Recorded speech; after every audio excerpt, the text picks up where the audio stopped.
Hello friends, welcome to our channel online GS by Diwakar and this is Satyam Parmar. तो ये हमारा session चल रहा है एनवायरनमेंट के फैक्ट्स का, जो कि आपके पूछे गए हैं टीजीटीएन, पीजीटीएन, अन्य अदर एग्जाम्स में जो पीवाईक्यूज हैं उनको हम डिस्कस कर रहे थे। इसके हमने पार्ट 2 डिस्कस कर लिए हैं। पार्ट 3 ही आपका रहेगा। पार्ट 3 आपका काफ़ी छोटा रहेगा क्योंकि ये पीडीएफ कम है, इसलिए इसका वीडियो छोटा रहेगा। इसे डिस्कस करने से पहले अगर आपको हमारा ऐप डाउनलोड करना है, जीएस बाय दिवाकर सर नाम से आप ऐप डाउनलोड कर सकते हैं प्ले स्टोर से जा करके। अगर आपको व्हाट्सएप ग्रुप में ज्वाइन होना है तो व्हाट्सएप ग्रुप आप इस नंबर से मैसेज कर सकते हैं, वहाँ से आपको व्हाट्सएप ग्रुप में ज्वाइन कर लिया जाएगा। आप इसको कॉन्टैक्ट भी कर सकते हैं, वहाँ से भी आपको व्हाट्सएप ग्रुप में ज्वाइन कर लिया जाएगा। ठीक है, तो चलिए आज का सेशन शुरू करते हैं। सेशन आपका छोटा ही रहेगा। भारतीय जल में कछुए की 5 प्रजातियां पाई जाती हैं। तो 5 प्रजातियां कौन कौन सी हैं उन्हें देख लेते हैं।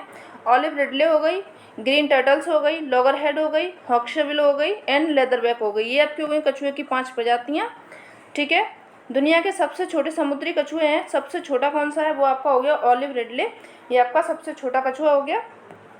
हाल ही में भारत में जलवायु गतिविधियों और कार्बन मुक्ति प्रयासों में तेजी लाने के लिए जलवायु गठबंधन का भारतीय शाखा आरंभ की गई थी, जलवायु गठबंधन की। तो वो कहाँ पे किसने की थी, वो विश्व आर्थिक मंच ने जारी की थी या फिर आरंभ की थी।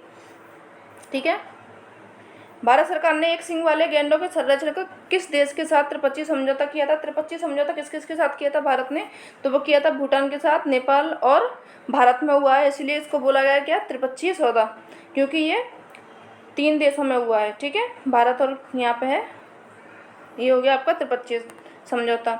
हाल ही में किस राज्य सरकार द्वारा बजट 2022-23 में ऊंट संरक्षण, किसके लिए, ऊंट संरक्षण और विकास नीति की घोषणा की गई है। तो वो आपका कौन से राज्य ने किया गया है, राजस्थान ने। हाल ही में चर्चा में रही फर्टिगेशन सिंचाई, जिसकी खोज की गई थी, किसने की थी इसकी, इजराइल में। फर्टिगेशन सिंचाई होती क्या है, तो ये फर्टिगेशन सिंचाई होती है जैसे सिंचाई का जो पानी होता है ना, उसमें हम उर्वरक साथ में मिक्स करते जाते हैं, तो उसको उससे सिंचाई की जाती है। तो क्या फसल की क्षमता ज़्यादा हो जाती है, यही होती है फर्टिगेशन सिंचाई। ये देखिए नीचे आपका दिया भी गया है, फर्टिगेशन सिंचाई विधि होती क्या है, तो होती है इस विधि द्वारा जल के साथ उर्वरकों को भी मिलाकर सिंचाई की क्रिया संपन्न की जाती है। यानी कि भाई जो हम पानी से सिंचाई करते हैं उसमें उर्वरक साथ में मिला दिए जाते हैं पानी में और फिर उसको सिंचाई की जाती है। तो इससे क्या है, पैदावार अच्छी होती है। बेहतर जल प्रबंधन के उद्देश्य से भारत का पहला digital water data bank aquarium launch किया है। किसने किया है, वो कर्नाटक ने किया है। बाली द्वीप स्थित है। बाली द्वीप कहाँ पे है, ये आपका सुंदरबन में स्थित है। सरकारी सेवाओं को जमीनी स्तर पर लोगों के दरवाजे तक ले जाने के उद्देश्य से किस राज्य सरकार द्वारा ग्राम वन, क्या है, ग्राम वन कार्यक्रम की शुरुआत की गई है। तो ग्राम वन कार्यक्रम कहाँ पे शुरू किया गया, कर्नाटक द्वारा ये शुरू किया गया है। चलिए नेक्स्ट देखते हैं।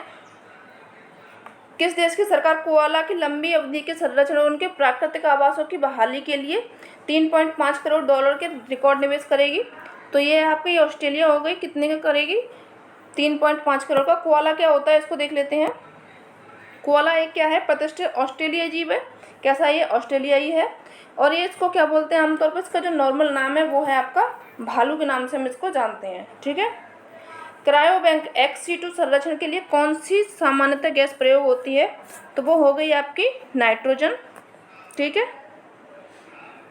नाइट्रोजन गैस हो गई आपकी। चलिए और आगे देखते हैं। चैनल को like and subscribe and share भी करिएगा अपने फ्रेंड्स को। ठीक है, राष्ट्रीय उद्यानों में आनुवंशिक विविधता का रखरखाव किया जाता है। कहाँ पे किया जाता है ये, तो इंस्टीट्यूट के द्वारा इसका रखरखाव किया जाता है। भारतीय पक्षियों में कौन सा अत्यधिक संकटापन किस्म का है, तो सबसे ज़्यादा संकटापन किस्म का कौन सा है, वो हो गया आपका ग्रेट इंडियन बस्टर्ड। ये आपका सबसे अधिक संकटापन किस्म में आता है। टुमारोज बायोडाइवर्सिटी पुस्तक के लेखक या लेखिका कौन है, नाम याद रखिएगा, टुमारोज बायोडाइवर्सिटी। इसके लेखिका हैं आपकी वंदना शिवा। जीव मंडल आरक्षित क्षेत्र परिरक्षण क्षेत्र है, वो क्या है, आनुवंशिक विभिन्नता के कारण। चलिए एक दिया गया इसमें पौधे के बारे में। पौधा है आपका सीवक थर्न। इसमें क्या है, विश्वव्यापी मार्केट में बड़ी संभावना है, यानी कि काफ़ी महंगा है ये। इस पेड़ के बेर में विटामिन और पोषक तत्व प्रचुर मात्रा में होते हैं। क्या होते हैं, आपके विटामिन मिलते हैं और पोषक तत्व भी मिलते हैं, जो कि काफ़ी भरपूर मात्रा में मिलते हैं। इस पेड़ के जो बेर का इसका प्रयोग किया था चंगेज खान ने भी किया था। इसका प्रयोग अपनी सेना को ऊर्जा को उन्नत करने के लिए इसका किया था, किसको, ऊर्जा को। और जो रूसी कॉस्मोनाटो ने इस तेल के कॉस्मिक विकिरण के बचाव के लिए किया था। जो कॉस्मिक विकिरण होता है उसके बचाव के लिए इसका तेल का प्रयोग किया था। किसने किया था? रूसी थे कॉस्मोनाटो, इन्होंने इसके तेल का प्रयोग किया था। भारत में ये पौधा कहाँ पे पाया जाता है? तो भारत में पाया जाता है कहाँ पे? लद्दाख में। ठीक है, एक मिनट।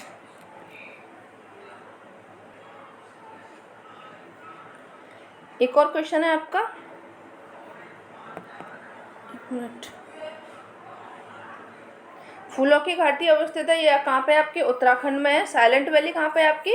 ये आपकी केरल में है। ठीक है, इनमें आप शांत घाटी बोलते हैं जिसको, वो है आपकी कहाँ पे? केरल में। और फूलों की घाटी होती है वो होती है आपकी उत्तराखंड में। ठीक है, तो इन दोनों को आप याद रखिएगा, काफ़ी ये क्वेश्चन पूछा जाता है, इसमें हम कंफ्यूज भी हो जाते हैं। किस पर्यावरण जैव द्रव्यमान का वार्षिक उत्पादन न्यूनतम होता है? वार्षिक उत्पादन न्यूनतम होता है कहाँ पे? ये होता है आपका गहरे सागर में। ठीक है, कहाँ पे? गहरे सागर में। चलिए और देखते हैं। भारत की जनसंख्या तीव्र गति से बढ़ रही है किंतु पक्षियों की संख्या तेजी से घट रही है, कारण क्या है इसका? तो वो देख लेते हैं। पक्षियों के वास स्थानों में बड़े पैमाने पर कटौती हुई है। ठीक है, तथा कीटनाशक, रासायनिक उर्वरक, मच्छर भगाने वाली दवाओं के बड़े पैमाने पर इसका उपयोग हो रहा है, जिसके कारण क्या है? पक्षियों की संख्या में तेजी से घट रही है। सबसे लंबा जीवित वृक्ष कौन सा है? तो वो है आपका सिकोय। नाम याद रखिएगा, क्या नाम है इसका? सिकोय। नई प्रौद्योगिकी का उपयोग करके ईंधन की बढ़ी हुई दक्षता से मनुष्य और पर्यावरण कैसे लाभ होता है? तो इसका लाभ होता है कैसे? प्रदूषण और खपत में कमी आएगी। ये कहाँ पे पूछा गया था? आपका लेखपाल जो परीक्षा हुई थी 2022 में, उसमें ये पूछा गया था। तो ठीक है, पूर्वी तथा पश्चिमी घाट मिलते हैं। कहाँ पे मिलते हैं पूर्वी और पश्चिमी घाट? ये आपको मिल जाएंगे कहाँ पे? जहाँ पे नीलगिरी की पहाड़ियाँ मिलती हैं वहाँ पे ये पूर्वी और पश्चिमी घाट मिलते हैं। ठीक है, ये कहाँ पे पूछा गया था? उत्तराखंड जो पीसीएस हुआ था 2022 में, वहाँ पे पूछा गया था। करंट क्वेश्चन है, इनको याद रखिएगा। खैर किस प्रकार के वनों में पाया जाने वाला वृक्ष है? खैर पाया जाता है किस प्रकार में? उष्णकटिबंधीय वनों का ये वृक्ष है, जो कि पूछा गया था आपका कहाँ पर? ये भी उत्तराखंड पीसीएस में पूछा गया था। ठीक है, रामसर स्थल ये क्या होते हैं? अंतर्राष्ट्रीय महत्व की आर्द्र भूमियाँ होती हैं। ये भी पूछा गया था आपका उत्तराखंड पीसीएस में, अभी 2022 में जो हुआ था उसमें पूछा गया है। ये सारे आपके उत्तराखंड पीसीएस के क्वेश्चन हैं 2022 के। देखिए जो हमने पढ़े थे अपनी पिछली वीडियो में वही क्वेश्चन है, ये फैक्ट्स हैं, याद रखिएगा। COP26 कहाँ पे हुआ था? ग्लासगो में हुआ था। ये भी आपका उत्तराखंड पीसीएस 2022 में पूछा गया है। WWF का प्रतीक चिन्ह क्या है? प्रतीक चिन्ह बताया था, महाकाय पांडा है। महाकाय पांडा ये आपका किस में पूछा गया था? उत्तराखंड पीसीएस में पूछा गया था। झूम क्या है? झूम एक कृषि की पद्धति है, ये भी पूछा गया था उत्तराखंड पीसीएस में। किस जंतु को भूमि का कृषक जोतने वाला कहा जाता है? तो जोतने वाला किसको कहा जाता है? ये हमने केंचुए के बारे में पढ़ा था। केंचुए को कहा जाता है क्योंकि ये जमीन को अंदर से ये मिट्टी खाते हैं, तो जमीन क्या है? थोड़ी सी सॉफ्ट हो जाती है। तो ये कहाँ से पूछा गया था आपका? उत्तराखंड पीसीएस में। ये भी पूछा गया था 2022 में। देखिए कितने सारे क्वेश्चन आपके आए हैं जो हमने पीडीएफ कवर की थी उसमें से। सेल्यूलोज संबंधित है, सेल्यूलोज किससे संबंधित है? ये आपका सरकारा से। ये भी आपका उत्तराखंड पीसीएस में पूछा गया था। आनुवंशिक अभियांत्रिकी प्रयोगों में अत्यंत उपयोगी जंतु कौन सा है? वो है आपका एसारिकिया कोली व एग्रोबैक्टीरियम। ये आपका आनुवंशिक अभियांत्रिकी प्रयोगों से अत्यंत उपयोगी जंतु है। ये भी आपका उत्तराखंड पीसीएस 2022 में पूछा गया था। ठीक है, तो सेशन कैसा लगा चैनल जरूर बताएं। चैनल को लाइक करें, सब्सक्राइब करें, कमेंट करें, अपने फ्रेंड्स तक इसको शेयर करें। आज के सेशन में सिर्फ इतना ही, मिलते हैं नेक्स्ट सेशन में, तब तक के लिए धन्यवाद।